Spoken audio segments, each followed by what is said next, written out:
उडेरोलाल सिलसिलाए नक्शबंदी जे बुजुर्गन जे उर्स जे सिलसिले में पीर तुरेकत करामत अली रिज़ाकी नक्शबंदी जे ज़ेर सरपरस्ती ॻोठ मोहम्मद अबड़ा में अज़ीम आलीशान रूहानी इज्तिमा मुनक़िद कयो वियो, जंहिं में मुल्क भर मां मुरीदन ऐं आशिकाने रसूल वॾे तइदाद में शिरकत कई।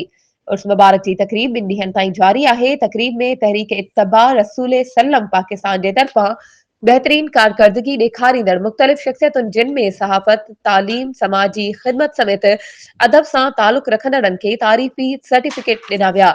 तकरीब जे दौरान ख़त्मे नबूवत जे हवाले सां ॻोठ मोहम्मद अबड़ा खां उडेरोलाल स्टेशन ताईं अज़ीम आलीशान ख़त्मे नबूवत रैली कढी वई, जंहिं में वॾी तादाद में आशिकाने रसूल शिरकत कई।